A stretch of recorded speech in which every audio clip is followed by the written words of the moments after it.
Assalamualaikum warahmatullahi wabarakatuh. Izin memperkenalkan diri, nama saya Rara Monika dengan NPM 250105011 dan rekan saya Alfia Selvianti dengan NPM 250105001. Kami dari program studi D3 Kebidanan semester 1 Fakultas Kesehatan Universitas Aisyah Pringsewu. Di sini kami akan memaparkan video terkait promosi kesehatan dan konseling. Baik Mbak Alfi, jadi di sini ada media yang bernama Lembar Bolak-Balik yang berisi tentang materi promosi kesehatan dan konseling. Di baliknya ada pengertiannya. Jadi promosi kesehatan dan konseling itu merupakan buku referensi yang berfokus pada pembahasan tentang pendidikan kesehatan dan konseling dalam lingkup kesehatan reproduksi, dasar-dasar promosi kesehatan dan konseling, surveillance masalah kesehatan ibu, bayi, anak prasekolah, serta kesehatan reproduksi perempuan yang biasa disebut dengan KB. Dan pengembangan media, promosi kesehatan dan konseling. Pembahasan setiap topik dikemas secara singkat namun jelas.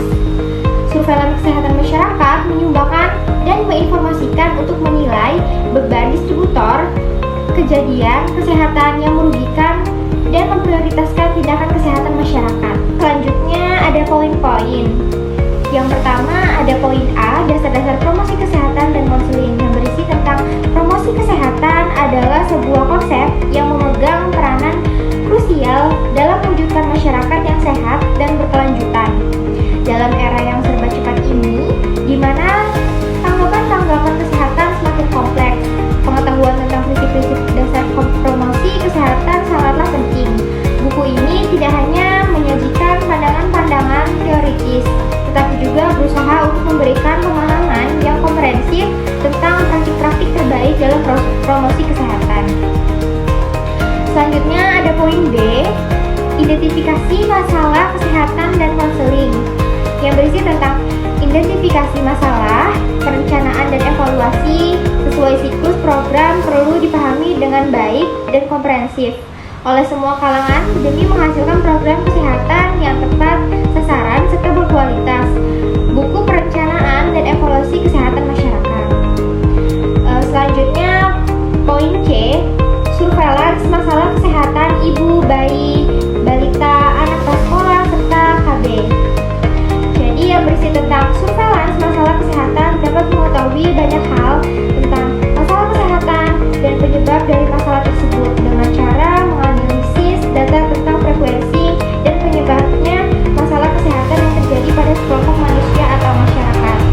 Baik, selanjutnya ada poin D, pengembangan media promosi kesehatan dan konseling, yang berisi tentang pembangunan promosi kesehatan merupakan bagian integral dalam pembangunan kesehatan nasional.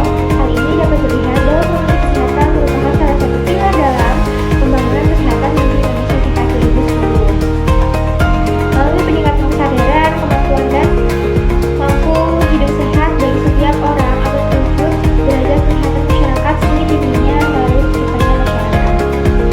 Selanjutnya ada poin E, edukasi kemitraan dan kebudayaan masyarakat, yang berisi tentang pentingnya peran perawat dalam melakukan promosi kesehatan dengan cara memberikan penyuluhan kesehatan untuk meningkatkan pengetahuan masyarakat dan pencegahan penyakit.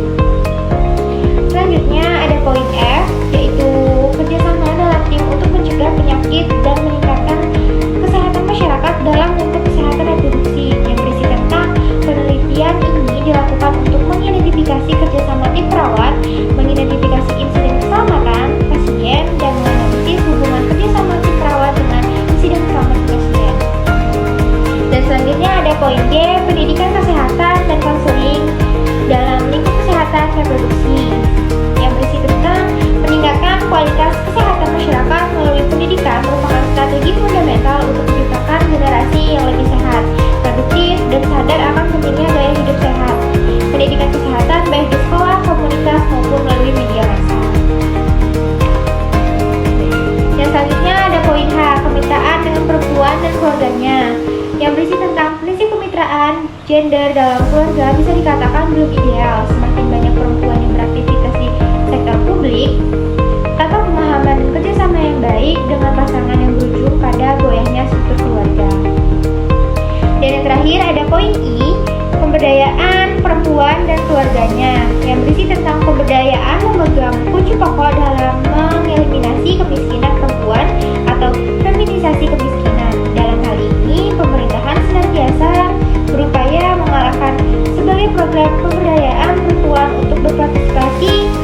hanya sebagai objek tetapi juga sebagai subjek dalam pembangunan.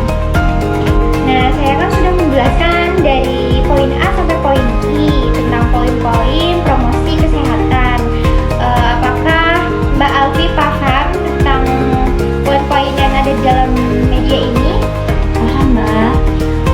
Coba kalau paham, saya minta untuk Mbak Alfi sebutkan contoh-contoh tadi kasus yang ada di promosi kesehatan. Tentunya dalam lingkup ruang ibu hamilan, bayi prasekolah, dan KB. Bisa dijelaskan, Mbak? Bisa, Mbak. Baik, jadi ada beberapa studi kasus.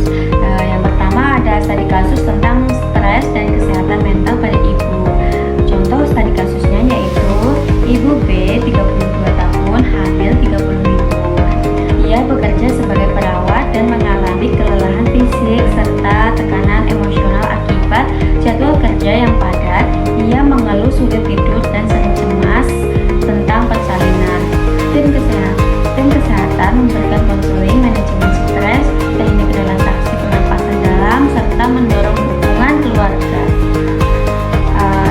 Di sini juga ada promosi kesehatan untuk ibu B, salah satunya yaitu edukasi manajemen stres dan teknik relaksasi untuk mengurangi kecemasan selama kehamilan. Yang kedua itu dukungan keluarga diperkuat agar ibu mendapat bantuan emosional dan praktis. Tadi kasus selanjutnya yaitu kesehatan bayi usia 6 bulan. Contohnya, Ibu Ani memiliki bayi berusia 6 bulan bernama Bimo. Selama ini, Bimo hanya mendapatkan ASI eksklusif tanpa tambahan makanan pendamping. Ibu Ani ingin memulai memberikan MPASI, tetapi belum tahu makanan apa yang tepat dan bagaimana cara memberikan MPASI yang aman dan bergizi. Selanjutnya di sini ada promosi kesehatan bayi usia 6 bulan, yaitu edukasi kepada orang tua tentang pemberian MPASI yang bergizi dan aman sesuai usia bayi. Selanjutnya yaitu penjelasan pentingnya imunisasi lengkap dan jadwal imunisasi yang harus dijalani. Tadi kasus yang ketiga yaitu kesehatan mental di prasekolah Pelangi Ceria.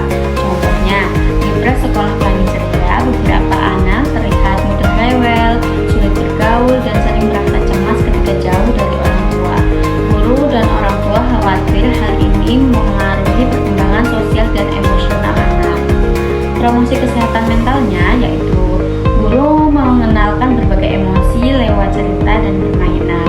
Selanjutnya, anak diajarkan relaksasi sederhana seperti tarik nafas dalam saat cemas. Selanjutnya, ada studi kasus tentang kesehatan untuk wanita pengguna KB. Di Desa Sukamaju, tingkat pengguna alat kontrasepsi pada wanita usia subur masih rendah, yaitu sekitar 40%. Banyak wanita yang belum memahami pentingnya KB untuk kesehatan reproduksi dan perencanaan keluarga. Hal ini berdampak pada tingginya angka kehamilan tidak terencana dan komplikasi kehamilan. Promosi tentang kehamilan KB yaitu ada penyuluhan dan edukasi secara rutin, posyandu, dan balai desa. Baik Mbak Alfi, tadi Mbak Alfi sudah menyebutkan 4 tadi kasus, benar? Benar, Mbak. Tentang kesehatan mental pada ibu hamil, selanjutnya pemberian MPASI pada bayi 6 bulan, selanjutnya ada pengelolaan mental pada anak prasekolah, dan yang terakhir itu ada penggunaan KB. Jadi saya ingin bertanya Mbak Alfi, apakah Mbak Alfi punya foto atau contoh-contoh dari kasus-kasus yang Mbak Alfi sebutkan atau jelaskan tadi tidak? Punya, Mbak. Ini saya ada punya foto-fotonya, tolong Mbak pegangin dulu. Baik Mbak Alfi, saya tolong pegangkan. Jadi yang pertama itu ada pengelolaan stres pada ibu hamil, dan yang kedua itu ada pemberian MPASI pada bayi usia 6 bulan. Dan yang selanjutnya itu ada penggunaan KB dan pengelolaan stres pada pra-anak sekolah.